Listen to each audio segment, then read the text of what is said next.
Hello friends, and once again welcome to all in my YouTube channel Geophysics with Aroid. And today in this lecture again we will discuss one more important topic of class 12 chapter 5. The name of this topic is diamagnetic material. This topic is very important, and previous lecture already we have discussed about the paramagnetic material. What is paramagnetic material and their properties and their origin, everything we have already discussed in previous lecture. So please, you all can go in previous lecture already uploaded in my YouTube channel. So let's start today our lecture. Today we will discuss about the diamagnetic material. Here we will know what is diamagnetic material, what is their definition, what is the example, what is their origin and their properties. Is very important of this topic. Okay, so let's start today our lecture. तो सबसे पहले हम लोग definition की बात करते हैं. तो यहाँ पर डायमैग्नेटिक मटेरियल जो है पैरामैग्नेटिक मटेरियल का बिल्कुल अपोजिट है. जैसे कि हम लोग पैरामैग्नेटिक मटेरियल के डेफिनेशन में देखे थे कि पैरामैग्नेटिक मटेरियल को मैग्नेटिक फील्ड में रखने पर वो क्या करते हैं, हल्का सा वीकली अट्रैक्ट करता है ना, मैग्नेटिक फील्ड में अट्रैक्शन की प्रॉपर्टी शो करता है. उसी प्रकार डायमैग्नेटिक जो है उसका जस्ट अपोजिट है. इसको मैग्नेटिक फील्ड में रखने पर ये रिपल्स की प्रॉपर्टी शो करता है. मतलब बहुत ज़्यादा रिपल नहीं होता, हल्का सा, जिसको हम लोग फ्यूअल बोलते हैं, या वीकली ये रिपल्ड होता है मैग्नेटिक फील्ड में रखने पर. तो उसी मटेरियल को हम लोग क्या कहते हैं, डायमैग्नेटिक मटेरियल कहते हैं. तो उसी को यहाँ पर लिखा हुआ है, diamagnetic substance are those which develop feeble और weak magnetisation in the opposite direction of the magnetising field. जब डायमैग्नेटिक सब्सटेंस को हम लोग मैग्नेटाइजिंग फील्ड में रखते हैं तो इस मटेरियल के अंदर में क्या डेवलपमेंट होता है, अपोजिट डायरेक्शन में मैग्नेटाइजेशंस प्रोड्यूस होता है. वो भी कैसा, वीकली, बहुत ही कम मात्रा में मैग्नेटाइजेशंस प्रोड्यूस होता है मैग्नेटिक फील्ड के अपोजिट डायरेक्शन में. Such substance are weakly repelled by the magnet. और इस प्रकार का सब्सटेंस जो है मैग्नेटिक फील्ड अप्लाई करने पर ये हल्का सा रिपल होता है. क्या होता है, हल्का सा रिपेल होता है ना, magnet. And tends to move from stronger to weaker part of the magnet. और इस प्रकार से इसको मैग्नेटिक फील्ड में रखने पर ये मैग्नेट के स्ट्रॉन्ग पार्ट से या स्ट्रॉन्ग फील्ड से वीक पार्ट में मूव करने की कोशिश करता है ये. तो इस प्रकार के मटेरियल को कहा जाता है डायमैग्नेटिक मटेरियल.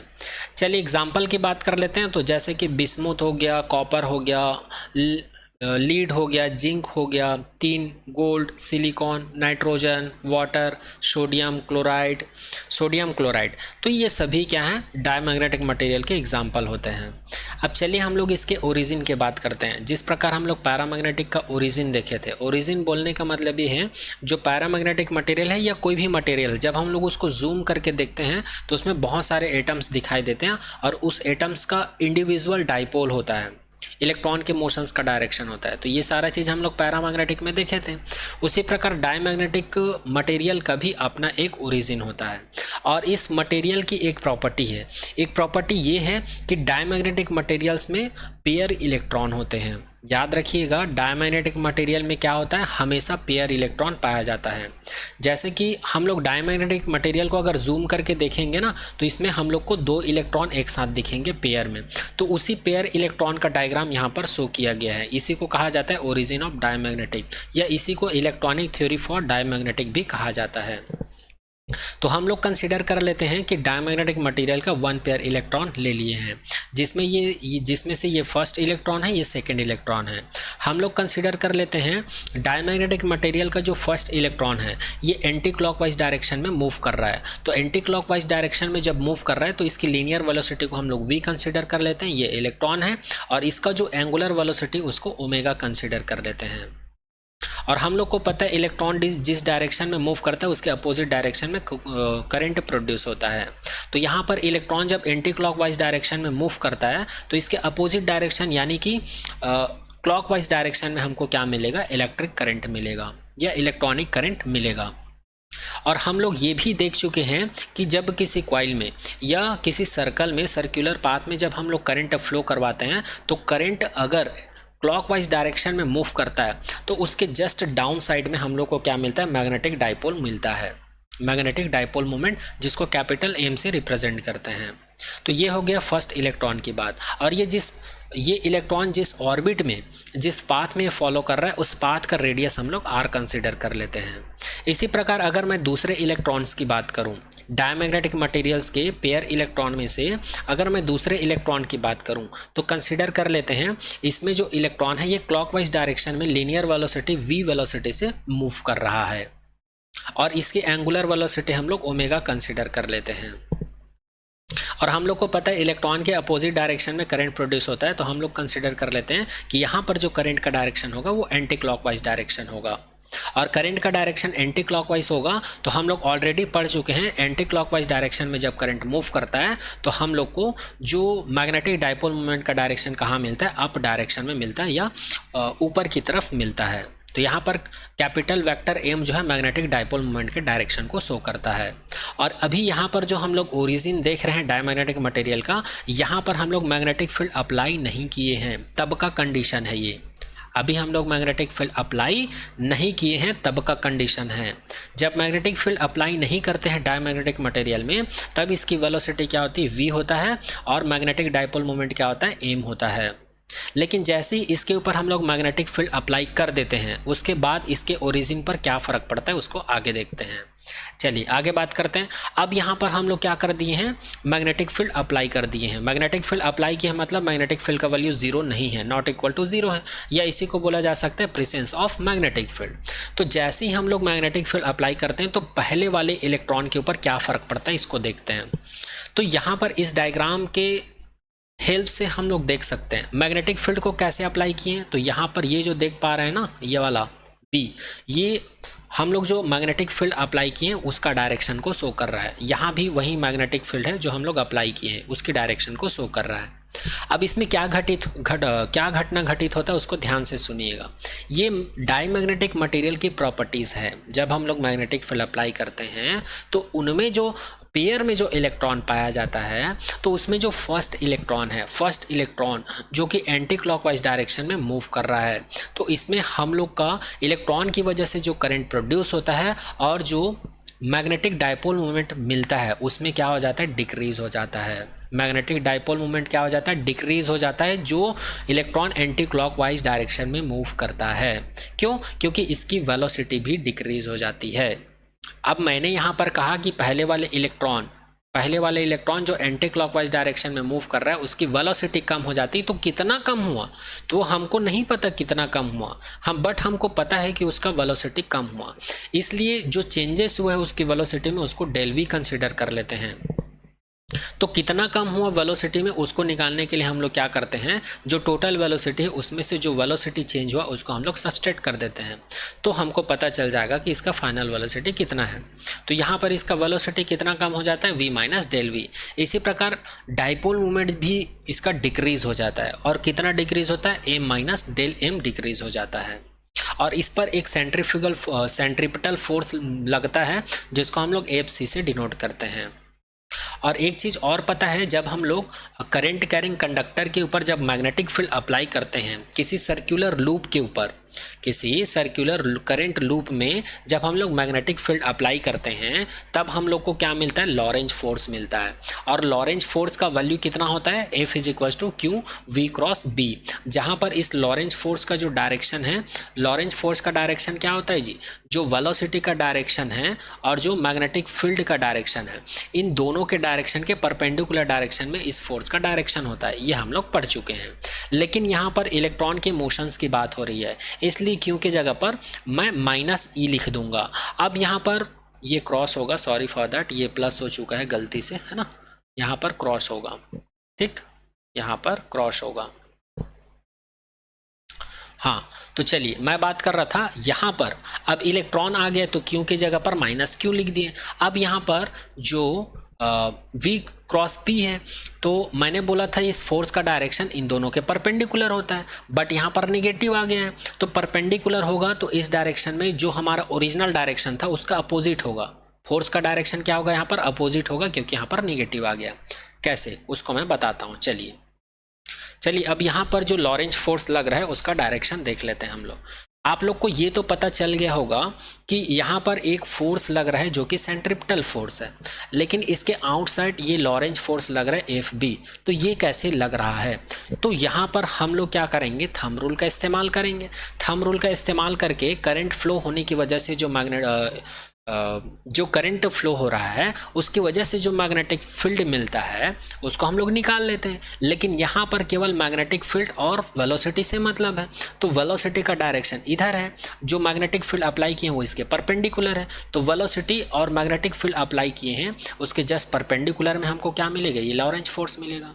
तो ये वेलोसिटी का डायरेक्शन है और इस डायरेक्शन में हमको क्या मिल रहा है, मैग्नेटिक फील्ड मिल रहा है। तो इन दोनों के परपेंडिकुलर डायरेक्शन मतलब इस डायरेक्शन में हमको लॉरेंज फोर्स मिलेगा। तो इस डायरेक्शन में लॉरेंज फोर्स मिलेगा, तो मैं इधर क्यों लिया हूँ, क्योंकि यहाँ पर निगेटिव है। मिलना चाहिए था इधर, लेकिन हमको अपोजिट लेना है। क्या लेना है, अपोजिट लेना है, क्योंकि यहाँ पर निगेटिव है। आई होप अब आप लोग को समझ में आ गया होगा।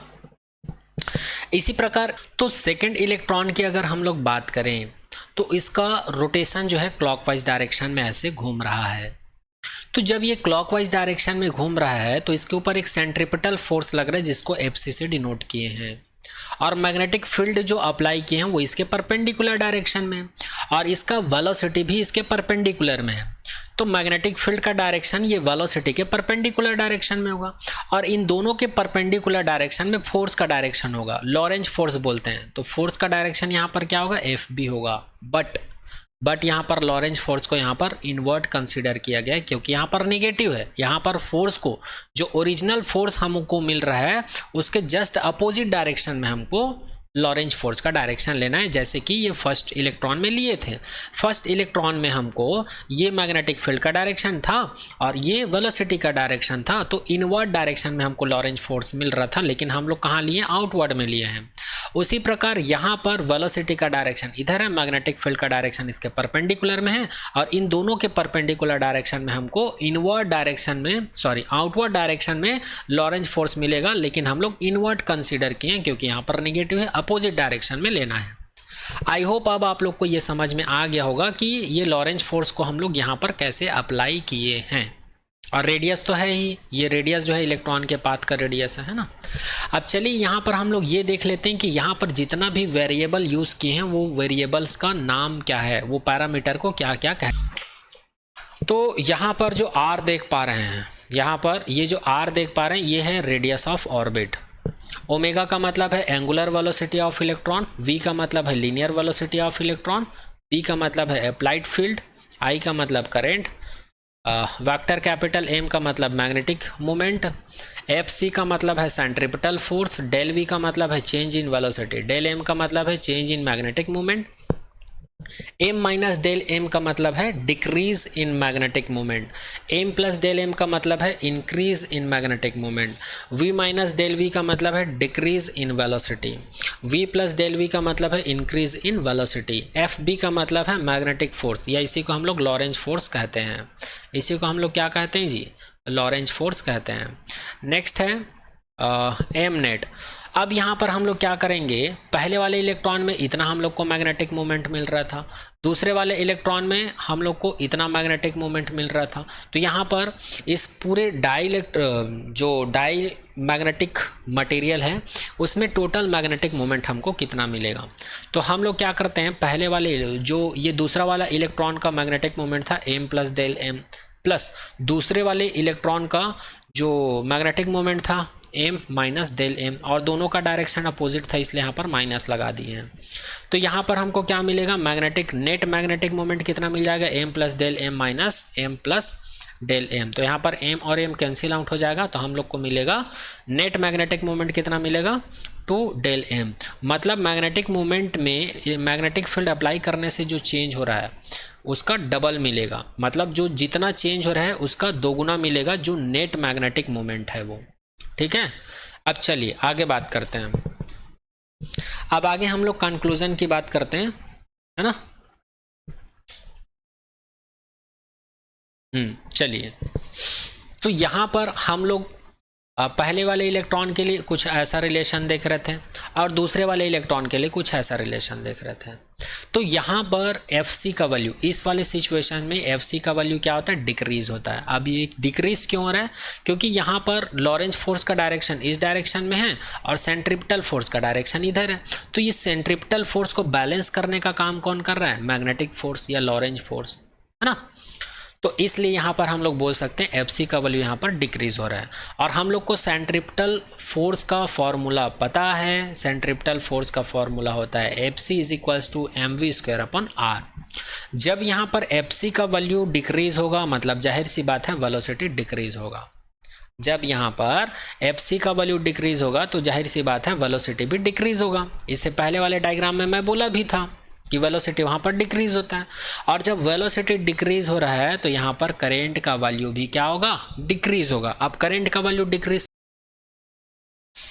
तो यहाँ पर करंट का वैल्यू कम क्यों हो रहा है, क्योंकि यहाँ पर वेलोसिटी डिक्रीज हो रही है। और वेलोसिटी डिक्रीज होने से टाइम का वैल्यू क्या हो जाता है, इंक्रीज हो जाता है। क्योंकि वेलोसिटी इज इक्वल टू हम लोग को पता है डिस्प्लेसमेंट अपॉन टाइम होता है।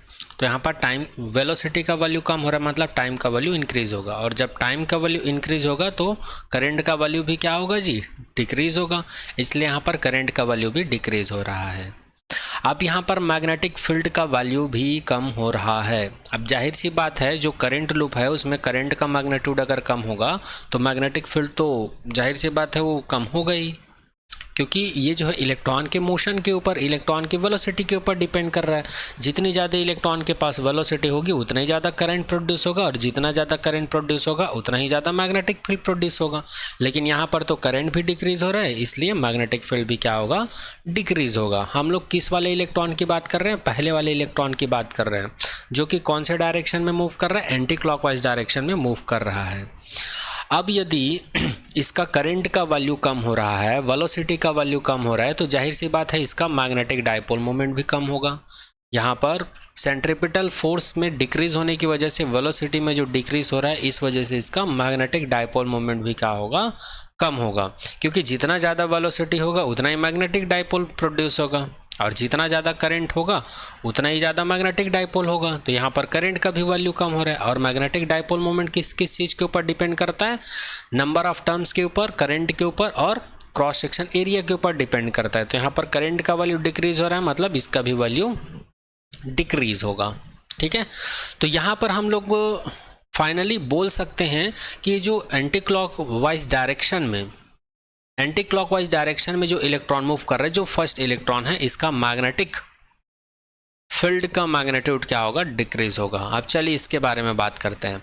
तो यहाँ पर एक सेंट्रिपिटल फोर्स लग रहा है और एक लॉरेंज फोर्स लग रहा है, और दोनों फोर्स का डायरेक्शन क्या है, एक ही ओर है। इसका मतलब यहाँ पर सेंट्रिपिटल फोर्स का वैल्यू इंक्रीज होगा। क्यों, क्योंकि जो लॉरेंज फोर्स का डायरेक्शन है ये सेंट्रिपिटल फोर्स के डायरेक्शन में ही है, इसलिए यहाँ पर जो नेट फोर्स होगा उसको हम लोग Fb + Fc बोल सकते हैं। और हम लोग को पता है सेंट्रिपिटल फोर्स का फॉर्मूला कुछ ऐसा होता है। तो यहाँ पर अगर सेंट्रिपिटल फोर्स का वैल्यू बढ़ रहा है तो यहाँ पर वेलोसिटी का वैल्यू भी क्या होगा, इंक्रीज होगा। और जब वेलोसिटी का इंक्रीज हो रहा है वैल्यू, तो यहाँ पर टाइम का वैल्यू डिक्रीज होगा। तो टाइम का वैल्यू डिक्रीज होगा मतलब करंट का वैल्यू इंक्रीज होगा, और करंट का वैल्यू इंक्रीज होगा मतलब मैग्नेटिक फील्ड का वैल्यू भी इंक्रीज होगा। और करंट का वैल्यू जब इंक्रीज हो रहा है तो मैग्नेटिक डायपोल मोमेंट भी इंक्रीज होगा। इसका मतलब इसमें Bm का वैल्यू क्या होगा, इंक्रीज होगा। इसमें Bm का वैल्यू डिक्रीज होगा। अच्छा, अब दोनों इलेक्ट्रॉन का नेट मैग्नेटिक फील्ड निकालते हैं तब क्या होगा। तो यहाँ पर इस वाले इलेक्ट्रॉन के मैग्नेटिक फील्ड को इस वाले इलेक्ट्रॉन के मैग्नेटिक फील्ड से ऐड कर देंगे। तो यहाँ पर हमको रिजल्टेंट मैग्नेटिक फील्ड का जो डायरेक्शन मिलेगा ना, जो रिजल्टेंट मैग्नेटिक फील्ड का जो डायरेक्शन मिलेगा, तो इन दोनों में से जो ज़्यादा रहेगा, जिसका मैग्नीट्यूड ज़्यादा रहेगा, उसी के डायरेक्शन में हम लोग को मिलेगा, उसी के डायरेक्शन में हम लोग को रिजल्टेंट मैग्नेटिक फील्ड का डायरेक्शन मिलेगा। तो इसमें जो मैग्नेटिक फील्ड का जो डायरेक्शन होगा वो किस तरफ होगा, क्योंकि इसमें इलेक्ट्रॉन का डायरेक्शन जो है किधर है जी, क्लॉकवाइज डायरेक्शन में है। तो यहाँ पर करंट का डायरेक्शन क्या होगा, एंटी क्लॉकवाइज डायरेक्शन में होगा। और एंटी क्लॉकवाइज डायरेक्शन में जब करंट का डायरेक्शन होगा तो मैग्नेटिक फील्ड का डायरेक्शन क्या होगा, अपवर्ड होगा। जबकि हम लोग मैग्नेटिक फील्ड अप्लाई किए थे उसका डायरेक्शन क्या था, डाउनवर्ड था। जबकि हम लोग मैग्नेटिक फील्ड अप्लाई किए थे उसका डायरेक्शन क्या था, डाउनवर्ड था। तो यही सारा चीज़ यहाँ पर लिखा हुआ है। तो यहाँ पर नेट मैग्नेटिक फील्ड जो इंड्यूस होगा वो कौन से डायरेक्शन में होगा, अपोजिट डायरेक्शन में, क्योंकि हम लोग जो अप्लाई मैग्नेटिक फील्ड किए हैं वो अपोजिट है, जो इंड्यूस्ड मैग्नेटिक फील्ड है उसके डायरेक्शंस के अपोजिट है, इस वजह से। और यहाँ पर जितना चीज़ एक्सप्लेन किया हूँ उसी चीज़ को यहाँ पर मैं राइट कर दिया हूँ। ओके, एक बार रीड कर देता हूँ इसको मैं। इस प्रकार diamagnetic have pair of electron in which one electron is induced large magnetic field. यहाँ से ये बोला जा रहा है कि डायमैग्नेटिक मटेरियल में जो 2 इलेक्ट्रॉन होता है या पेयर ऑफ इलेक्ट्रॉन होता है, इसमें से एक इलेक्ट्रॉन जो है कम मैग्नेटिक फील्ड प्रोड्यूस करता है और दूसरा वाला जो इलेक्ट्रॉन है कुछ ज़्यादा ही मैग्नेटिक फील्ड प्रोड्यूस करता है मैग्नेटिक फील्ड में रखने पर या अप्लाई करने पर। And other is induced low magnetic field, उसी की बात कर रहा है, ये लो होता है ये हाई होता है। Therefore, the direction of resultant magnetic field will be considered as was the large magnetic field।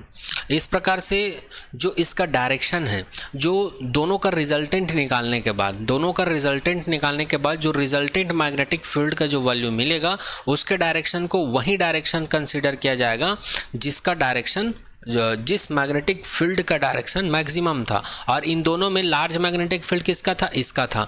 तो इसका जो डायरेक्शन होगा, इस वाले इलेक्ट्रॉन के लिए मैग्नेटिक फील्ड का जो डायरेक्शन होगा, रिजल्टेंट वाले मैग्नेटिक फील्ड का डायरेक्शन वही कंसिडर किया जाना है। अब यहाँ पर आप लोग को थोड़ा सा कन्फ्यूजन हो रहा होगा कि रिजल्टेंट मैग्नेटिक फील्ड का डायरेक्शन ऐसा क्यों कंसिडर किया जा रहा है, इसका मैग्नेटिक फील्ड ज़्यादा है तो इसी के डायरेक्शन में क्यों कंसिडर किया जा रहा है। तो ऐसा इसलिए है, जैसे कि हम लोग कंसिडर कर लेते हैं इसमें एक फोर्स है, एक फोर्स अप्लाई कर रहे हैं इधर से F1 और इसमें एक फोर्स अप्लाई कर रहे हैं F2। अब इसमें जो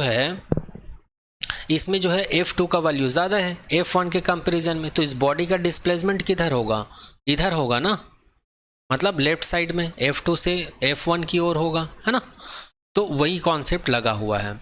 अगर यहाँ पर F1 कम है F2 ज़्यादा है तो यहाँ पर रिजल्टेंट फोर्स का डायरेक्शन या इसमें डिस्प्लेसमेंट किधर होगा, इस डायरेक्शन में डिस्प्लेसमेंट होगा ना, ये फोर्स ज़्यादा है तो यहाँ पर फोर्स का डायरेक्शन क्या हुआ, F2 से F1 की ओर। उसी प्रकार यहाँ भी ये कॉन्सेप्ट लगा हुआ है। अगर इधर से मैग्नेटिक फील्ड लग रहा है B1, इधर से मैग्नेटिक फील्ड B2 लग रहा है, तो अगर इस बॉडी के ऊपर हम लोग मैग्नेटिक फील्ड अप्लाई करें तो इसका वैल्यू ज़्यादा है, इसलिए इसका डायरेक्शन B2 से B1 की ओर होगा, ये लेफ्ट साइड में डिस्प्लेसमेंट होगा। तो इसी कॉन्सेप्ट के आधार पर यहाँ पर बताया गया है कि जो दोनों का जो रिजल्टेंट मैग्नेटिक फील्ड मिलता है उसका डायरेक्शन क्या होगा, इन दोनों इलेक्ट्रॉन्स में से जिसमें मैक्सिमम मैग्नेटिक फील्ड है उसी के डायरेक्शन में होगा। उसी चीज़ को यहाँ पर बताया गया है। इस प्रकार here applied magnetic field up is opposite to the net induced magnetic field. इस प्रकार यहाँ पर जो हम लोग मैग्नेटिक फील्ड अप्लाई किए थे, हम लोग इधर इस डायरेक्शन में डाउनवर्ड डायरेक्शन में अप्लाई किए थे, जबकि रिजल्टेंट मैग्नेटिक फील्ड का वैल्यू हमको क्या मिल रहा है, अपवर्ड मिल रहा है। इस प्रकार से दोनों का डायरेक्शन क्या हो गया यहाँ पर जी, अपोजिट हो गया to the net induced magnetic field. That's why, यही कारण है कि diamagnetic is weakly repelled in magnetic field. और यही कारण है कि डायमैग्नेटिक मटेरियल जो है मैग्नेटिक फील्ड में रखने पर हल्का सा रिपल की प्रॉपर्टी शो करता है, या मैग्नेटिक फील्ड में उसको सब्स्टिट्यूट कर देने पर या रखने पर वो हल्का सा रिपेल होता है। आई होप अब आप लोग को ये जो डायमैग्नेटिक का जो ओरिजिन है ये सारा चीज़ आप लोग को समझ में आ गया होगा। अब चलिए यहाँ पर हम लोग डायमैग्नेटिक मटेरियल का डेफिनेशन देख लिए, एग्जाम्पल देख लिए और ओरिजिन देख लिए हैं। अब हम लोग बहुत ही महत्वपूर्ण या बहुत ही इम्पॉर्टेंट पॉइंट जिसको बोलते हैं प्रॉपर्टीज़ ऑफ डायमैग्नेटिक सब्सटेंस के बारे में बात करने वाले हैं। ये भी बहुत इजी है, यदि आप लोगों को पैरामैग्नेटिक मटेरियल का प्रॉपर्टी समझ में आ गया है तो ये भी इजीली समझ में आ जाएगा। जिसमें से फर्स्ट प्रॉपर्टी ये बोलता है, जब भी हम लोग डायमैग्नेटिक मटेरियल को मैग्नेटिक फील्ड में रख देते हैं तो इसके अंदर में वीकली मैग्नेटाइजेशंस प्रोड्यूस हो जाता है मैग्नेटिक फील्ड के अपोजिट डायरेक्शन में। तो ये इसकी फर्स्ट प्रॉपर्टी है। सेकंड प्रॉपर्टीज क्या है, सेकंड प्रॉपर्टी ये है कि जब भी हम लोग मैग्नेटिक मटेरियल को, कौन से मैग्नेटिक मटेरियल को, डायमैग्नेटिक सब्सटेंस को मैग्नेटिक फील्ड में रख देते हैं तो ये हल्का सा रिपल होता है। हल्का सा रिपल होता है, इसका कारण ये है क्योंकि इसके अंदर अपोजिट डायरेक्शन में क्या होता है, मैग्नेटिक फील्ड प्रोड्यूस होता है। इसी वजह से इस डायग्राम में देख पा रहे हैं जो मैग्नेटिक फील्ड लाइन है ये मैग्नेटिक सब्सटेंस को रखें, इससे दूर भागने की कोशिश कर रहे हैं क्योंकि ये रिपल हो रहा है यहाँ पर देखिए। और ये रिपल का कंडीशन क्यों प्रोड्यूस होता है, क्योंकि जो मैग्नेट का, अप्लाइड मैग्नेट का जो नॉर्थ पोल है उसके डायरेक्शन में नॉर्थ पोल प्रोड्यूस हो जाता है मैग्नेटिक मटेरियल के अंदर में। इसी वजह से ये क्या करता है, एक दूसरे को रिपल करता है और साउथ वाले पोल की तरफ साउथ पोल प्रोड्यूस हो जाता है मैग्नेटिक मटेरियल के अंदर में। जैसे कि पैरामैग्नेटिक में क्या हो रहा था, नॉर्थ तरफ साउथ प्रोड्यूस हो रहा था और नॉर्थ साउथ की तरफ नॉर्थ प्रोड्यूस हो रहा था, इसलिए वो अट्रैक्ट कर रहा था। लेकिन यहाँ पर रिपेल हो रहा है क्योंकि मैग्नेटिक मटेरियल में नॉर्थ प्रोड्यूस हो रहा है नॉर्थ तरफ और साउथ की तरफ साउथ पोल प्रोड्यूस हो रहा है। इस वजह से ये इसको क्या कर रहे हैं, रिपल कर रहे हैं। देखो ये जो मैग्नेटिक फील्ड लाइन है इससे दूर भाग रहे हैं, है ना। इसी चीज़ को यहाँ पर लिखा हुआ है तो इसको मैं रीड नहीं कर रहा हूँ, आप लोग रीड कर लीजिएगा। अगर नहीं समझ में आएगा तो आप लोग कमेंट सेक्शन में कमेंट कर दीजिएगा, ठीक है। चलिए नेक्स्ट प्रॉपर्टी की बात करते हैं।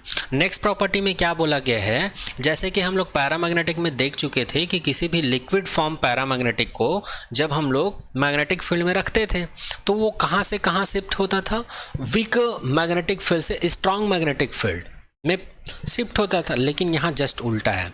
यहाँ पर जैसे हम लोग लिक्विड डायमैग्नेटिक मटेरियल को यहाँ पर रख देते हैं मैग्नेटिक फील्ड में तो ये जो है स्ट्रॉन्ग से वीक मैग्नेटिक फील्ड की तरफ शिफ्ट होने की कोशिश करता है। जैसे कि यहाँ पर अभी मैग्नेटिक फील्ड स्ट्रॉन्ग है तो ये कहाँ पर शिफ्ट होने की कोशिश कर रहा है, सेंटर में, क्योंकि सेंटर में मैग्नेटिक फील्ड का वैल्यू कम होता है ना। तो इसलिए ये वाला शेप जो है हमको कुछ ऐसा दिखने लग जाता है। देखो तो ये भी डायमैग्नेटिक सब्सटेंस की एक प्रॉपर्टीज होती है और यही चीज़ यहाँ पर लिखा हुआ है, when placed in a non uniform magnetic field a diamagnetic substance moves from stronger to weaker part of the field. तो यहाँ पर मैग्नेटिक फील्ड वीक कहाँ होता है, सेंटर पे, और स्ट्रॉन्ग कहाँ पे होते हैं, पोल पे होते हैं। तो ये पोल से कहाँ पर शिफ्ट होने की कोशिश कर रहे हैं, कहाँ पे मूव कर रहा है, तो सेंटर पे मूव कर रहा है, जैसे कि आप लोग यहाँ पर देख सकते हो। जबकि पैरामैग्नेटिक में इसका जस्ट अपोजिट हो रहा था, ठीक है। चलिए नेक्स्ट प्रॉपर्टी की बात करते हैं। नेक्स्ट प्रॉपर्टी में क्या है, पैरामैग्नेटिक सब्सटेंस को जब हम लोग मैग्नेटिक फील्ड के बीच में फ्रीली सस्पेंडेड कर देते थे या लटका देते थे तो वो मैग्नेटिक फील्ड के डायरेक्शन में शिफ्ट हो जाता था। जबकि यहाँ पर अपोजिट हो रहा है, यहाँ पर ये मैग्नेटिक फील्ड के अपोजिट डायरेक्शन में शिफ्ट हो जा रहा है, आप लोग देख सकते हैं। एक्चुअल में ये पैरामैग्नेटिक सब्सटेंस, डायमैग्नेटिक सब्सटेंस है, इसको ऐसे शिफ्ट होना चाहिए था, लेकिन ये कैसे शिफ्ट हो रहा है, ऐसे शिफ्ट हो रहा है, ठीक है। जबकि पैरामैग्नेटिक सब्सटेंस ऐसे शिफ्ट हो रहा था, मैग्नेटिक फील्ड के डायरेक्शन में ही शिफ्ट हो रहा था फ्रीली लटकाने पर। तो ये भी इसका एक प्रॉपर्टीज है ना। और यही चीज़ यहाँ पर लिखा हुआ है, when a rod of diamagnetic material is suspended freely in a uniform magnetic field it align itself perpendicular to the magnetic field. ये मैग्नेटिक फील्ड का डायरेक्शन इधर है तो ये मैग्नेटिक फील्ड के परपेंडिकुलर डायरेक्शन में शिफ्ट हो जाता है ऑटोमेटिक, अपने आप। ओके चलिए नेक्स्ट प्रॉपर्टी की बात करते हैं। 5th नंबर की प्रॉपर्टीज है, the susceptibility of the diamagnetic material is small and negative. जैसे कि इससे पहले वाले जो पैरामैग्नेटिक सब्सटेंस है उसमें मैग्नेटिक ससेप्टिबिलिटी देखे थे वो बहुत ही छोटा होता है लेकिन निगेटिव नहीं होता है। लेकिन यहाँ पर इसकी जो मैग्नेटिक ससेप्टिबिलिटी है बहुत ही छोटा होता है, बहुत ही छोटा, और ये निगेटिव भी होता है। जैसे कि यहाँ पर बिस्मुथ मटेरियल का हम लोग मैग्नेटिक ससेप्टिबिलिटी लिए हैं -0.0000015। कितना छोटा है, देखो इतना छोटा है ये, और ये कांस्टेंट वैल्यू है। हर मटेरियल के लिए इसका वैल्यू जो है स्टैंडर्ड होता है, ठीक है। चलिए नेक्स्ट बात करते हैं 6 नंबर की प्रॉपर्टी। 6 नंबर में बोला गया है कि the relative permeability mu r is positive but less than 1 for diamagnetic material. तो यहाँ पर ये बोला जा रहा है कि म्यू आर का वैल्यू जो है क्या होता है, 1 से छोटा होता है, जबकि और पॉजिटिव होता है। जबकि इससे पहले पैरामैग्नेटिक सब्सटेंस में हम लोग क्या पढ़े थे, म्यू आर का वैल्यू जो है ग्रेटर देन होता है 1 से स्लाइटली। नेक्स्ट प्रॉपर्टी है, अगर हम लोग टेम्परेचर इफेक्ट की बात करें तो यहाँ पर लिखा हुआ है the susceptibility of diamagnetic substance is independent of the magnetic field and the temperature. तो डायमैग्नेटिक सब्सटेंस एक ऐसा सब्सटेंस है जिसकी ससेप्टिबिलिटी जो है टेम्परेचर के ऊपर डिपेंड नहीं करता है, टेम्परेचर के ऊपर डिपेंड नहीं करता है। इसलिए हम लोग जब ग्राफ ड्रॉ करेंगे टेम्परेचर के बीच और ससेप्टिबिलिटी के बीच, तो हम लोग को कुछ ऐसा स्ट्रेट लाइन देखने को मिलता है। इसी को ससेप्टिबिलिटी या काई एम टी ग्राफ बोला जाता है डायमैग्नेटिक मटेरियल के लिए। तो ये इंपॉर्टेंट पॉइंट है, इसको याद रखिएगा। डायमैग्नेटिक मटेरियल जो है टेम्परेचर के ऊपर डिपेंड नहीं करता। डायमैग्नेटिक मटेरियल एक ऐसा मटेरियल होता है जो मैग्नेटिक प्रॉपर्टी शो करता ही नहीं है, ठीक है। इस वजह से उसको कितनों भी गर्म कर लो, उसके ऊपर क्या इफेक्ट पड़ेगा, ना तो उसका मैग्नेटिक प्रॉपर्टी लॉस होगा, ना ही उसमें मैग्नेटिक प्रॉपर्टी इंक्रीज होगा। इस वजह से इसमें कोई फ़र्क ही नहीं पड़ता। इसलिए हमको एक्स एक्सिस के या टेम्परेचर एक्सिस के पैरेलल लाइन ही मिलता है। नेक्स्ट प्रॉपर्टी की बात करते हैं। अच्छा, जो डायमैग्नेटिक मटेरियल है इसको ये रिकॉग्नाइजेबल होता है, मतलब इसको पहचाना जा सकता है। कैसे पहचाना जा सकता है? ऐसे मटेरियल जिसमें इवन नंबर इलेक्ट्रॉन होते हैं वो सभी क्या होते हैं? डाइलेक्ट्रिक सब्सटेंस होते हैं। जबकि इससे पहले वाले टॉपिक में हम लोग क्या पढ़े थे? पैरामैग्नेटिक एक ऐसा सब्सटेंस होता है जिसमें एटलीस्ट 1 अनपेयर इलेक्ट्रॉन होते हैं, या टोटल नंबर ऑफ इलेक्ट्रॉन की बात करें तो ऑड नंबर ऑफ इलेक्ट्रॉन होता है, वो सभी क्या होते हैं? पैरामैग्नेटिक। उसी का जस्ट अपोजिट है कि डायमैग्नेटिक सब्सटेंस एक ऐसा सब्सटेंस है जिसमें इवन नंबर ऑफ इलेक्ट्रॉन होता है। तो जिसमें इवन नंबर ऑफ इलेक्ट्रॉन होता है वो डायमैग्नेटिक होता है, और जिसमें ऑड नंबर ऑफ इलेक्ट्रॉन होता है वो क्या होता है? पैरामैग्नेटिक होता है, पैरामैग्नेटिक होता है। बट एक एक्सेप्शन है, एक अपवाद है, जो 10 और 16 है। जिस मटेरियल में 10 नंबर ऑफ इलेक्ट्रॉन और 16 नंबर ऑफ इलेक्ट्रॉन होता है वो इवन होते हुए भी वो क्या होता है? पैरामैग्नेटिक होता है। और इसको मैं पैरामैग्नेटिक मटेरियल में भी बता चुका हूँ। जैसे कि एग्जांपल यहाँ पर N2 है तो 14 है, तो यहाँ पर क्या है? इवन इलेक्ट्रॉन है, मतलब ये डायमैग्नेटिक है। क्या है? डायमैग्नेटिक है। और अगर यहाँ पर 14 के जगह पर 10 और 16 होता तब भी इवन होते हुए भी ये क्या होता? पैरामैग्नेटिक होता, ठीक है, डायमैग्नेटिक नहीं होता। आगे बात करते हैं 9th नंबर की प्रॉपर्टीज़ है। यहाँ पर जो हम लोग किसी भी डायमैग्नेटिक मटेरियल को मैग्नेटाइज करने के लिए जो मैग्नेटिक फील्ड अप्लाई करते हैं इसका वैल्यू ज़्यादा होता है उसके अंदर में जो मैग्नेटिक फील्ड इंड्यूस्ड होता है, मटेरियल के अंदर में मैग्नेटिक फील्ड इंड्यूस्ड होता है, ठीक है। जैसे कि ये मैग्नेटिक फील्ड मैं अप्लाई किया हूँ, इसको मैं B0 कंसिडर कर लेता हूँ। अब ये डायमैग्नेटिक मटेरियल को रख दिया हूँ, तो इसके अंदर में जो मैग्नेटिक फील्ड प्रोड्यूस हुआ है ना, इसके कंपैरिजन में इसका वैल्यू ज़्यादा होता है। क्यों? क्योंकि इसके अंदर मैग्नेटिक फील्ड इंड्यूस्ड ही नहीं होता, इसलिए इसका वैल्यू तो कम ही होगा ना इसके कंपैरिजन में, ठीक है। चाहो तो आप लोग इसको B को BM से भी रिप्रेजेंट कर सकते, कोई दिक्कत नहीं है। नेक्स्ट प्रॉपर्टी की बात करते हैं, मैग्नेटाइजेशन प्रॉपर्टी वेरी लो। अभी जैसे कि बताया हूँ कि डायमैग्नेटिक मटेरियल को मैग्नेटिक फील्ड में रखने पर ये मैग्नेटाइज नहीं होता है, क्योंकि इसमें मैग्नेटिक प्रॉपर्टी पाई ही नहीं जाती डायमैग्नेटिक मटेरियल में। इस वजह से इसकी मैग्नेटाइजेशंस की प्रॉपर्टी क्या होती है? बहुत ही कम होती है। तो इस प्रकार से हम लोग बोल सकते हैं मैग्नेटाइजेशन प्रॉपर्टी यदि कम होती है तो इसका इंटेंसिटी ऑफ मैग्नेटाइजेशंस भी क्या होगा? कम होगा, है ना। और मैग्नेटाइजेशन फील्ड इंटेंसिटी H का वैल्यू भी क्या होगा? कम होगा। तो इन सभी को भी ध्यान रखिएगा। तो ये रहा डायमैग्नेटिक मटेरियल का डेफिनेशन, एग्जाम्पल, ओरिजिन और प्रॉपर्टीज़। तो यहाँ पर हम लोग 12 प्रॉपर्टीज़ पढ़ लिए हैं, तो ये सभी प्रॉपर्टीज़ को याद रखिएगा, बहुत ही इंपॉर्टेंट है। किसी भी पॉइंट से क्वेश्चन पूछ सकते हैं आप लोग के एग्ज़ाम में। अब चलिए थर्ड टाइप की बात करते हैं, और जो मैग्नेटिक मटेरियल का जो थर्ड टाइप है उसका नाम है फेरोमैग्नेटिक सब्सटेंस। तो फेरोमैग्नेटिक सब्सटेंस एक ऐसा सब्सटेंस होता है जो बहुत ज़्यादा मैग्नेटिक प्रॉपर्टी शो करता है इसको मैग्नेटिक फील्ड में रखने पर।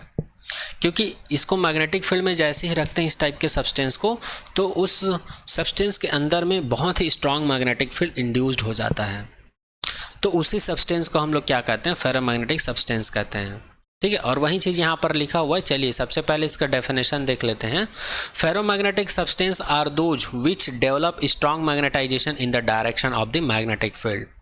दे are strongly attract by magnet intends to move from weaker to stronger part of the magnet। तो मैं यहाँ पर जो बोला वही चीज़ को यहाँ पर बोला गया है कि जब भी फेरोमैग्नेटिक सब्सटेंस को जब भी फेरोमैग्नेटिक सब्सटेंस को जब मैग्नेटिक फील्ड में रखते हैं तो इसके अंदर स्ट्रॉन्ग मैग्नेटिक फील्ड प्रोड्यूस हो जाता है, मैग्नेटाइजेशन, और जो मैग्नेटिक फील्ड अप्लाई किए रहते हैं उसी के डायरेक्शन में। इसीलिए इसको मैग्नेटिक फील्ड में रखने पर ये स्ट्रांगली अट्रैक्ट होता है मैग्नेट की तरफ, ठीक है। और ये इसका जो मूव का जो डायरेक्शन है वो वीकर से स्ट्रांग पार्ट की ओर होता है मैग्नेट की। इसका एग्जाम्पल है आयरन, कोबाल्ट, निकिल, ठीक है, gadolinium and alloy element. Alloy element का मतलब मिश्रण वाला पदार्थ है ना, मिश्रण वाला सब्सटेंस, जैसे कि एल्निको हो गया, है ना।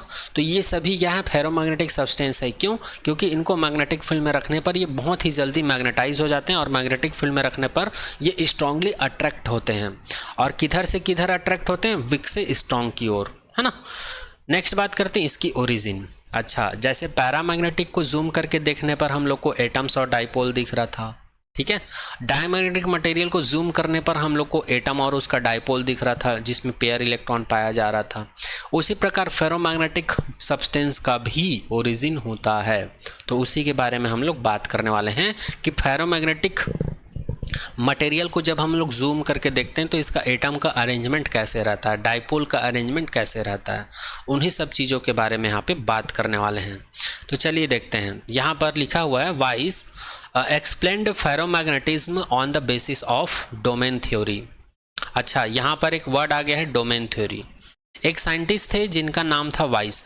दो साइंटिस्ट थे, एक थे क्यूरी और एक थे वाइस, तो इसलिए इसको क्यूरी वाइस बोला जाता है।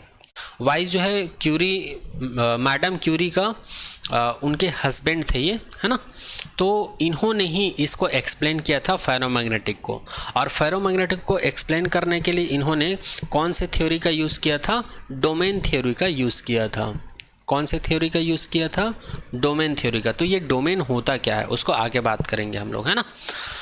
In material like iron, nickel, cobalt, the individual atom are associated with large magnetic moment. अगर हम लोग फेरोमैग्नेटिक मटेरियल की बात करें, जैसे कि आयरन हो गया, निकिल हो गया, कोई भी फेरोमैग्नेटिक मटेरियल ले लो, तो उसके इंडिविजुअल एटम्स की बात करते हैं तो उसके पास एक स्ट्रॉन्ग मैग्नेटिक मोमेंट होता है।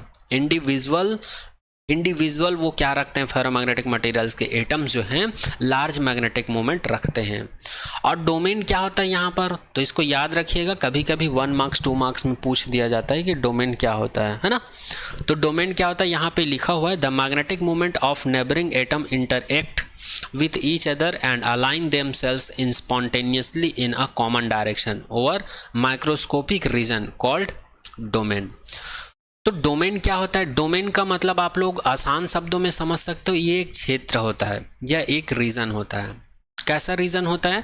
जिसमें जैसे फेरोमैग्नेटिक मटेरियल को जब जूम करके देखते हैं तो उसमें जो एटम्स जो होते हैं, तो एटम्स में क्या होता है? बहुत सारे डाइपोल लाइन पाया जाता है। डाइपोल लाइन पाया जाता है और वो अपने नेबर के ऊपर डिपेंड करता है, मतलब उसके आसपास जो और दूसरा एटम रखा हुआ है तो उसके जो डाइपोल के डायरेक्शंस जो होता है उसके ऊपर डिपेंड करता है। और सभी का डायरेक्शन क्या होता है? अपोजिट होता है। और जैसे ही मैग्नेटिक फील्ड अप्लाई करते हैं तो अलाइनमेंट में आ जाता है ऑटोमेटिक, स्पॉन्टेनियसली, मतलब स्वतः, देमसेल्व्स, ठीक है, मैग्नेटिक फील्ड के डायरेक्शन में शिफ्ट हो जाते हैं। और ये जो क्षेत्र है बहुत छोटा छोटा होता है, बहुत सारे नंबर्स में ये जो डोमेन है या क्षेत्र जो है, रीजन जो है, फेरोमैग्नेटिक मटेरियल में पाया जाता है। जैसे कि इस डायग्राम में देख पाएंगे आप लोग, ये जो फेरोमैग्नेटिक मटेरियल है ये उसके अंदर का पार्ट है, जिसमें से ये एक एटम है, ये एक एटम है, और जिसके अंदर बहुत सारे डाइपोल लाइन्स पाए जाते हैं, ठीक है। और इसी को कहा जाता है डोमेन। ये अलग डोमेन है, ये अलग डोमेन है, ये सभी क्या कहलाते हैं जी? डोमेन। जैसे और उसमें बहुत सारे नंबर में डोमेन्स होते हैं फेरोमैग्नेटिक में, उसी में से कुछ को दिखाया हूँ यहाँ पर 1 2 3 4 5 6 7 8 9, जैसे कि ये 9 डोमेन को दिखाया हूँ। तो इन्हीं छोटे से रीजन को, इन्हीं छोटे छोटे रीजन को, जहाँ पर डाइपोल देखो एक लाइन में पाया जाता है, एक एटम के अंदर में बहुत सारे डाइपोल पाया जाता है जो कि एक ही डायरेक्शन में होते हैं, लेकिन अपने नेबर वाले डोमेन से क्या रहता है? इसका डायरेक्शन जो है रेंडमली हो सकता है। तो इसी छोटे छोटे रीजन को ही यहाँ पर लिखा हुआ है माइक्रोस्कोपिक रीजन है ये। इसी माइक्रोस्कोपिक रीजन को क्या कहा जाता है जी? डोमेन कहा जाता है। तो ये किसकी प्रॉपर्टीज़ है? फेरोमैग्नेटिक प्रॉपर्टीज़ है, फेरोमैग्नेटिक मटेरियल की प्रॉपर्टीज़ है। और इसी डोमेन प्रॉपर्टीज़ की वजह से, इसी डोमेन प्रॉपर्टीज़ की वजह से ये स्ट्रॉन्ग मैग्नेटिक फील्ड की प्रॉपर्टीज़ को शो करता है। अभी इसमें मैग्नेटिक फील्ड अप्लाई नहीं किए हैं, जैसे ही इसमें मैग्नेटिक फील्ड अप्लाई करेंगे तो ये मैग्नेटिक फील्ड के डायरेक्शन में तुरंत ये अलाइन हो जाता है, शिफ्ट हो जाता है। ये सभी का डायरेक्शन एक ही डायरेक्शन में हो जाता है, जैसे कि पैरामैग्नेटिक सब्सटेंस में हो रहा था।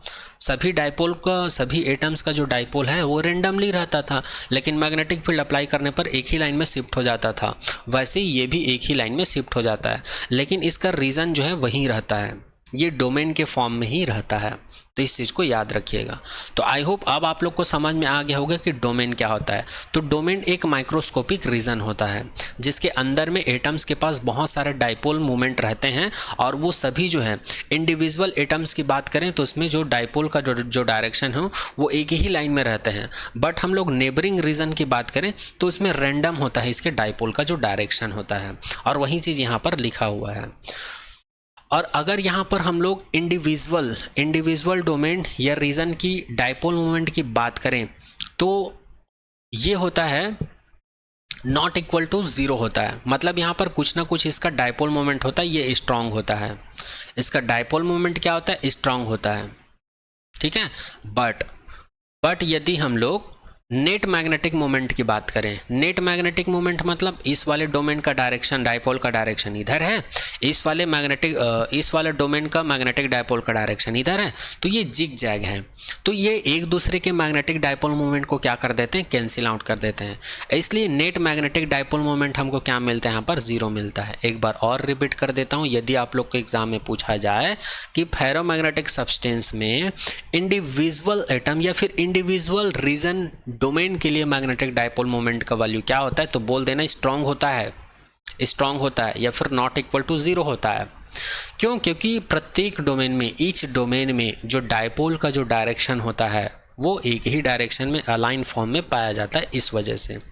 लेकिन यदि आप लोगों को फेरोमैग्नेटिक सब्सटेंस में नेट मैग्नेटिक डाइपोल मोमेंट का वैल्यू पूछा जाए तो बोल देना नेट मैग्नेटिक डाइपोल मोमेंट का वैल्यू 0 होता है। और क्यों होता है बोलेंगे तो बोल देना because they are the different direction, they are randomly move with respect to each other on each domain.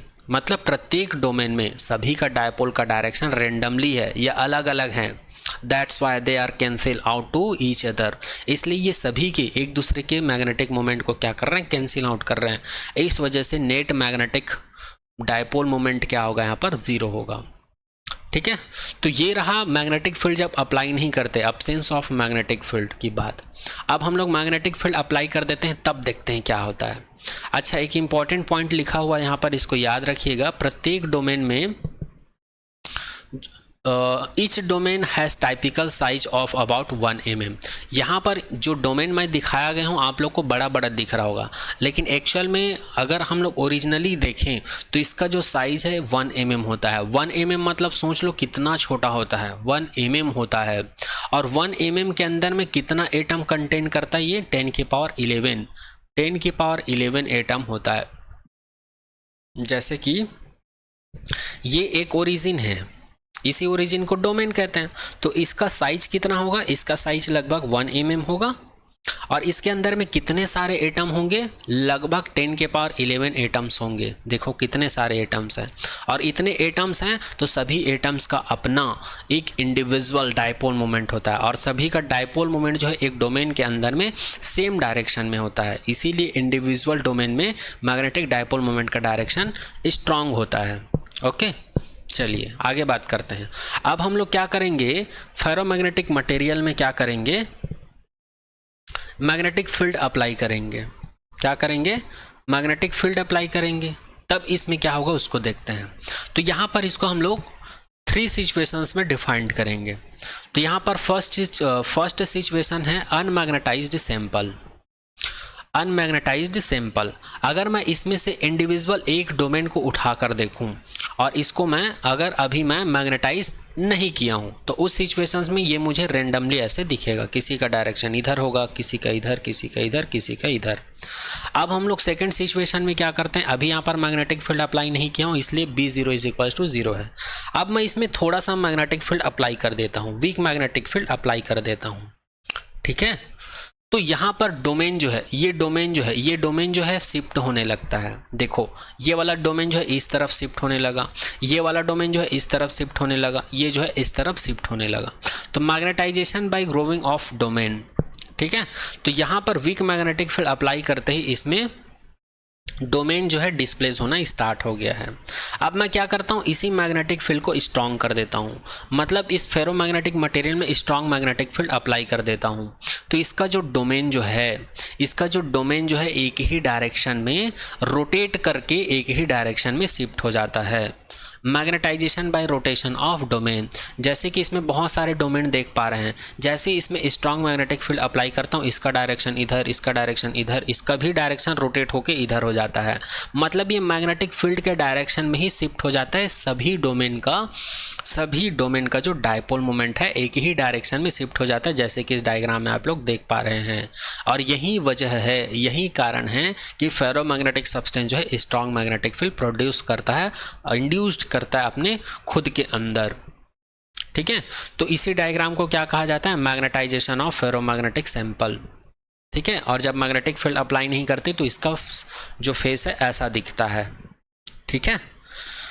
अब आप लोग ये मत सोचना कि फेरोमैग्नेटिक सब्सटेंस ऐसे बाहर से तो ऐसा नहीं दिखता, तो भैया ये अंदर की एक्टिविटी है, अंदर से ऐसा दिखता है, एक्सपेरिमेंटली ऐसा पाया गया है, ठीक है।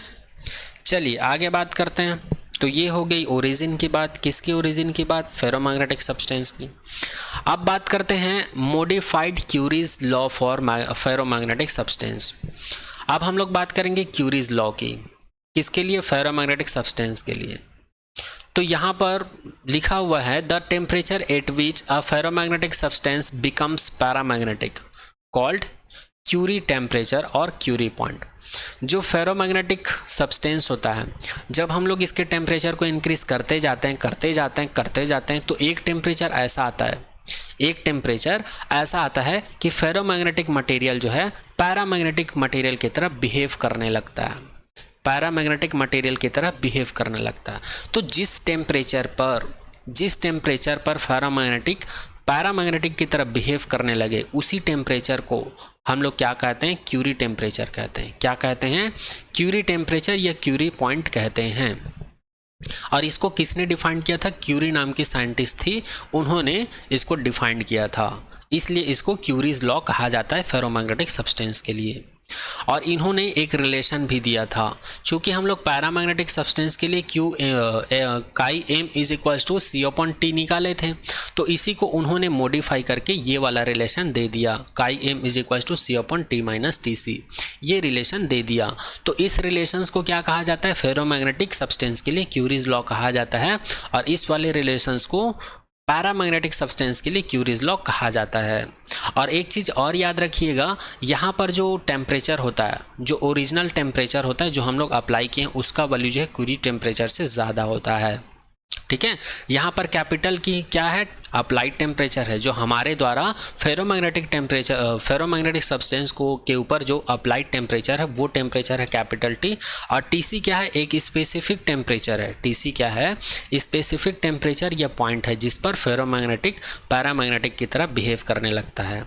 अब जैसे कि यहाँ पर कुछ एग्जाम्पल ले लेते हैं। कोबाल्ट क्या है, एक फेरोमैग्नेटिक मटेरियल है, बट जब हम लोग इसको 1394 तक गर्म करते हैं केल्विन तक, तब ये पैरामैग्नेटिक की तरह बिहेव करने लगता है। आयरन जिसको हम लोग 1043 के आसपास अगर इसको टेम्परेचर दे केल्विन में, तब ये भी पैरामैग्नेटिक की तरह बिहेव करने लगता है। अच्छा, आप लोग फेरो को पैरामैग्नेटिक मटेरियल में कन्वर्ट करने का मतलब क्या समझ रहे हैं?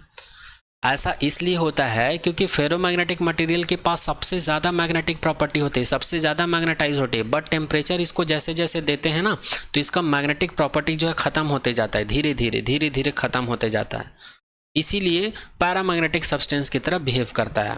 जैसा कि फेरिक ऑक्साइड है, ये 893 में केल्विन में ये पैरामैग्नेटिक की तरफ बिहेव करते हैं। निकिल है, गैडोलिनियम है, तो ये सभी 631, 317 ये सभी केल्विन के टेम्परेचर पर ये पैरामैग्नेटिक की तरह बिहेव करते हैं। तो इसको मैं आप लोग को समझाने के लिए टेबल को यहाँ पर डाल दिया हूँ, तो याद रखिएगा। अब चलिए, अब हम लोग बात करते हैं प्रॉपर्टीज़ ऑफ फेरोमैग्नेटिक मटेरियल की। तो फेरोमैग्नेटिक मटेरियल का जो प्रॉपर्टी है लगभग पैरामैग्नेटिक मटेरियल से मिलता जुलता है, क्योंकि पैरामैग्नेटिक सब्सटेंस को मैग्नेटिक फील्ड में रखने पर वो भी अट्रैक्ट होता था और ये भी अट्रैक्ट होता है। बट पैरामैग्नेटिक सब्सटेंस जो बहुत ही कम अट्रैक्ट होता था, वीकली अट्रैक्ट होता था, और ये स्ट्रांगली होता है। बस ये इतना ही फ़र्क है।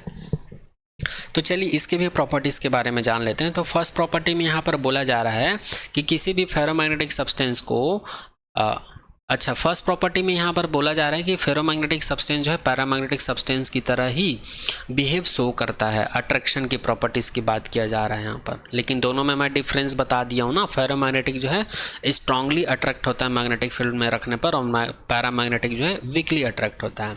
सेकेंड प्रॉपर्टीज़ की बात करते हैं। जैसे हम लोग फेरोमैग्नेटिक मटेरियल को मैग्नेटिक फील्ड में रखते हैं, जैसे कि ये एन पोल है, ये साउथ पोल है, इसके बीच यहाँ पर मैग्नेटिक फील्ड है। यहाँ पर ये जो देख पा रहे हैं ये स्क्वायर फॉर्म में दिख रहा है, ये फेरोमैग्नेटिक मटेरियल है। इसको जैसे फील्ड में रखते हैं तो ये सभी फील्ड लाइन को अपनी तरफ अट्रैक्ट कर लेता है स्ट्रांगली। यही वजह है कि फेरोमैग्नेटिक मटेरियल के अंदर में नॉर्थ पोल के साइड में साउथ पोल प्रोड्यूस हो जाता है और साउथ पोल की तरफ नॉर्थ पोल प्रोड्यूस हो जाता है। और नॉर्थ और साउथ है तो ये अट्रैक्ट करेंगे ही, और ये नॉर्थ है और ये साउथ है तो अट्रैक्ट करेंगे ही। तो इस प्रकार से फेरोमैग्नेटिक मटेरियल में जो मैग्नेटिक फील्ड लाइन है ये इसको अपनी तरफ कॉन्सेंट्रेट कर लेता है। अपनी तरफ क्या कर लेते हैं? कॉन्सेंट्रेट कर लेता है।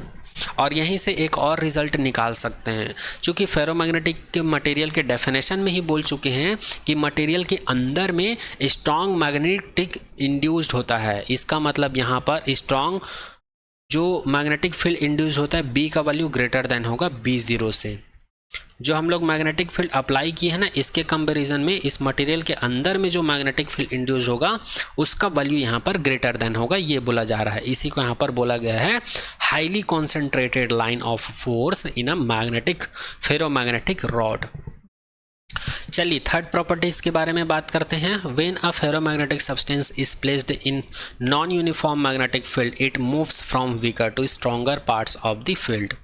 फेरोमैग्नेटिक सब्सटेंस एक ऐसा सब्सटेंस है जिसको नॉन यूनिफॉर्म मैग्नेटिक फील्ड में रखने पर भी ये वीक मैग्नेटिक फील्ड से स्ट्रॉन्ग मैग्नेटिक फील्ड की तरफ मूव करता है।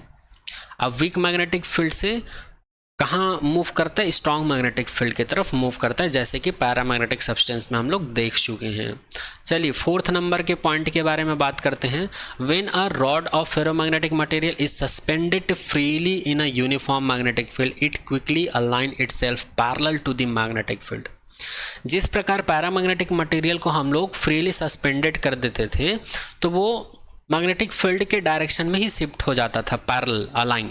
उसी प्रकार फेरोमैग्नेटिक मटेरियल भी शिफ्ट हो जाता है, बट ये स्ट्रांगली शिफ्ट हो जाता है तुरंत अपने आप क्विकली, बहुत जल्दी मैग्नेटिक फील्ड के डायरेक्शन में, मैग्नेटिक फील्ड लाइन के पैरेलल डायरेक्शन में शिफ्ट हो जाता है जब फेरोमैग्नेटिक मटेरियल के रॉड को फ्रीली सस्पेंडेड करते हैं। तो नेक्स्ट बात करते हैं, अगर हम लोग रिलेटिव परमेबिलिटी की बात करें फेरोमैग्नेटिक मटेरियल की, तो इसका वैल्यू बहुत ज़्यादा होता है 1 से और पॉजिटिव होता है। जैसे कि आप लोग देख सकते हैं म्यू आर का वैल्यू ग्रेटर देन 1 होता है फेरोमैग्नेटिक मटेरियल का। और ये जैसे कि एग्जांपल है आयरन का जो रिलेटिव परमेबिलिटी है ये कितना होता है? 1000 के करीब होता है, या 1000 ही होता है। तो इससे हम लोग को पता चलता है इसकी रिलेटिव परमेबिलिटी स्ट्रांग होती है। और इससे एक और रिजल्ट निकल रहा है, आप लोग को एग्जाम में पूछ सकते हैं कि कोई भी मैग्नेटिक मटेरियल है उसका अगर रिलेटिव परमेबिलिटी बहुत ज़्यादा है तो क्या उसकी मैग्नेटिक प्रॉपर्टी बहुत ज़्यादा होगी, ऐसा पूछेंगे तो आपका आंसर होना चाहिए यस, क्योंकि यहाँ पर फेरोमैग्नेटिक मटेरियल का रिलेटिव परमिटिविटी स्ट्रांग है और इस मटेरियल में भी स्ट्रांग मैग्नेटिक फील्ड इंड्यूस्ड होता है। तो आपका आंसर क्या होना चाहिए? यस होना चाहिए, ठीक है। और अगर रिलेटिव परमिबिलिटी का वैल्यू बहुत कम है, इसका मतलब क्या है? तो इसका मतलब उसमें मैग्नेटिक प्रॉपर्टी बहुत कम होती है। जैसे कि डायमैग्नेटिक मटेरियल का रिलेटिव परमेबिलिटी क्या होती है, 1 से छोटी होती है ना। चलिए नेक्स्ट प्रॉपर्टीज़ के बारे में बात करते हैं।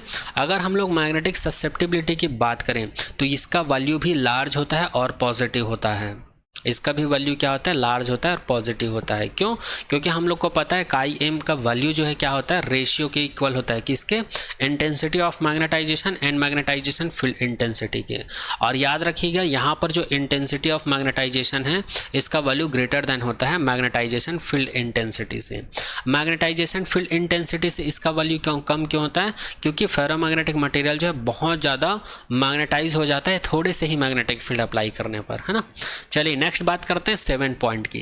फेरोमैग्नेटिक मटेरियल में जो मैग्नेटिक ससेप्टिबिलिटी होती है इसका वैल्यू डिक्रीज करने पर, इसका वैल्यू डिक्रीज होता है जब हम लोग टेम्परेचर को इंक्रीज करते हैं, ठीक है। इसका वैल्यू क्या होता है, डिक्रीज होता है जब हम लोग टेम्परेचर के वैल्यू को इंक्रीज करते हैं। ऐसा इसलिए होता है क्योंकि क्यूरीज लॉ से हम लोग देख चुके हैं फेरोमैग्नेटिक मटेरियल के लिए काई एम इज इक्वल टू क्या मिलता है, C/T - TC मिलता है ना। नेक्स्ट बात करते हैं ferromagnetic behave like para at high temperature. ये तो मैं बता चुका हूँ, फेरोमैग्नेटिक मटेरियल का टेम्परेचर बहुत ज़्यादा इंक्रीज करने पर एक टेम्परेचर ऐसा मिलता है जिस टेम्परेचर पर फेरोमैग्नेटिक जो है पैरामैग्नेटिक की तरफ बिहेव करने लगता है। 9th नंबर की प्रॉपर्टीज़ की बात करते हैं। It has retain magnetism even remove of light field. अच्छा, ये बहुत ही इंपॉर्टेंट पॉइंट है, ध्यान रखिएगा। फेरोमैग्नेटिक मटेरियल्स को जैसे ही हम लोग मैग्नेटिक फील्ड में रखते हैं ये तुरंत मैग्नेटाइज हो जाता है, बट जो अप्लाइड मैग्नेटिक फील्ड है उसको रिमूव करने के बाद भी इस मटेरियल में कुछ ना कुछ मैग्नेटिक प्रॉपर्टी बच जाती है, ठीक है, बच जाती है। उसी को यहाँ पर बोला गया रिटेन मैग्नेटिज्म। इसमें कुछ ना कुछ मैग्नेटिज्म की प्रॉपर्टी बच जाती है, जबकि पैरामैग्नेटिक में ऐसा नहीं हो रहा था, है ना। अगर हम लोग फिजिकल स्टेट की बात करें तो फेरोमैग्नेटिक जो है केवल सॉलिड स्टेट में ही पाया जाता है, जबकि डायमैग्नेटिक जो है लिक्विड फॉर्म में भी पाया जाता था, सॉलिड फॉर्म में भी, और पैरामैग्नेटिक तो तीनों ही फॉर्म में पाया जाता था।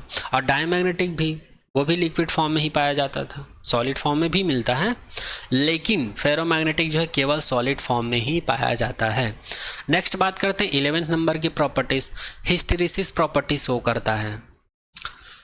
जो फेरोमैग्नेटिक मटेरियल है वो हिस्टेरिसिस प्रॉपर्टी शो करता है। इसका कारण क्या है, इसका कारण है कि इसको मैग्नेटिक फील्ड में रखने पर मैग्नेटाइज तो हो जाता है, लेकिन मैग्नेटिक फील्ड को हटाने पर भी इसमें कुछ ना कुछ मैग्नेटिज्म की प्रॉपर्टी बच जाती है, उसी को हिस्टेरिसिस प्रॉपर्टीज कहा जाता है। जबकि डायमैग्नेटिक में और पैरामैग्नेटिक में, जबकि डायमैग्नेटिक में हिस्टेरिसिस प्रॉपर्टी नहीं शो करता है, पैरामैग्नेटिक भी हिस्टेरिसिस प्रॉपर्टी शो नहीं करता है, लेकिन फेरोमैग्नेटिक जो है हिस्टेरिसिस प्रॉपर्टी शो करता है। 12th नंबर के प्रॉपर्टीज़ की बात करते हैं। फेरोमैग्नेटिक मटेरियल में मैग्नेटाइजेशन इंटेंसिटी का वैल्यू बहुत हाई होता है, इसका वैल्यू बहुत हाई होता है। जबकि मैग्नेटिक डायपोल मोमेंट की बात करें तो ये भी बहुत हाई होता है, ये भी बहुत हाई होता है। और अगर हम लोग टेम्परेचर इफेक्ट देखें, अगर हम लोग टेम्परेचर इफेक्ट देखें तो ज़ीरो टेम्परेचर पे भी इसका जो मैग्नेटिक सब्स्टिट्यूबिलिटी जो है हाई होता है। जब टेम्परेचर का वैल्यू बहुत कम होता है तो मैग्नेटिक सब्स्टिट्यूबिलिटी का हाई होता है वैल्यू, और जब टेम्परेचर का वैल्यू हाई होता है तो इसका वैल्यू कम होता है। जैसे कि आप लोग यहाँ पर देख रहे हो, ये एक स्ट्रेट लाइन है, तो यहाँ से जब हम लोग धीरे धीरे नीचे आते हैं तो यहाँ पर टेम्परेचर इंक्रीज होता है, और जब टेम्परेचर इंक्रीज होता है तो काई एम या मैग्नेटिक ससेप्टिबिलिटी का वैल्यू क्या होता है, डिक्रीज होता है, डिक्रीज होता है, डिक्रीज होता है। लेकिन एक टेम्परेचर ऐसा आता है, एक टेम्परेचर ऐसा आता है जहाँ से ये फेरोमैग्नेटिक जो है पैरामैग्नेटिक की तरफ बिहेव करने लगता है। और पैरामैग्नेटिक की तरफ बिहेव क्यों कर रहा है, क्योंकि यहाँ पर टेम्परेचर बढ़ते जा रहा है, बढ़ते जा रहा है, तो इसका वैल्यू क्या होगा, कम होते जाएगा, होते जाएगा, होते जाएगा। और जिस टेम्परेचर पर ये फेरो से पैरा में बिहेव करने लगा, इसी टेम्परेचर, इसी पॉइंट को क्या कहा जाता है, क्रिटिकल टेम्परेचर कहा जाता है, या क्यूरी टेम्परेचर कहा जाता है, या क्यूरी पॉइंट कहा जाता है। तो आई होप ये सारा पॉइंट आप सभी को समझ में आ गया होगा। तो यहाँ पर फेरोमैग्नेटिक से रिलेटेड जितना पॉइंट्स था सारा पॉइंट हम लोग डिस्कस कर लिए हैं। फिर भी अगर आप लोग को कुछ समस्या है, कुछ डाउट है, तो कमेंट सेक्शन में कमेंट कर दीजिएगा। चलिए अब नेक्स्ट बात करते हैं। इस चैप्टर का लास्ट टॉपिक है जिसका नाम है effect of temperature on magnetic properties. जो मटेरियल की मैग्नेटिक प्रॉपर्टीज़ है उसके ऊपर टेम्परेचर का क्या इफेक्ट पड़ता है। तो ये सभी इफेक्ट को तो ऑलरेडी मैं बता चुका हूँ, फिर भी यहाँ पर एक साथ बता देता हूँ ताकि आप लोग को अच्छे से और रिवीजन हो जाए। जैसे कि ऑलरेडी हम लोग देख चुके हैं पैरामैग्नेटिक के लिए। पैरामैग्नेटिक के लिए हम लोग क्या रिलेशन देखे हैं, chi m proportional to inversely proportional to temperature, मतलब इसका वैल्यू ज़्यादा होगा तो टेम्परेचर का वैल्यू कम होगा, और टेम्परेचर का वैल्यू ज़्यादा होगा तो इसका वैल्यू कम होगा। तो इसी को हम लोग बोल सकते हैं इनवर्सली प्रोपोर्शनल। और इस टाइप के रिलेशंस के लिए हम लोग को पता है अगर ये यूनिफॉर्मली चेंज होगा तो हम लोग को ऐसा ग्राफ देखने को मिलेगा, और यदि ये नॉन यूनिफॉर्मली चेंज होगा तो हम लोग को ऐसा ग्राफ देखने को मिलेगा। तो यहाँ पर 1 और 2 दोनों ही ग्राफ यहाँ पर पॉसिबल है। ये डिपेंड करता है हमारा मैग्नेटिक मटेरियल के ऊपर कि वो मटेरियल कौन सा है। पैरामैग्नेटिक तो है लेकिन पैरामैग्नेटिक का कौन सा मटेरियल है उसके ऊपर डिपेंड करता है। तो याद रखिएगा ये इनवर्सली प्रोपोर्शनल होता है, ठीक है। और हमको इस प्रकार का ग्राफ देखने को मिलता है मैग्नेटिक ससेप्टिबिलिटी और टेम्परेचर के बीच में, किसके लिए, पैरामैग्नेटिक मटेरियल के लिए। सेकंड बात करते हैं डायमैग्नेटिक मटेरियल के लिए।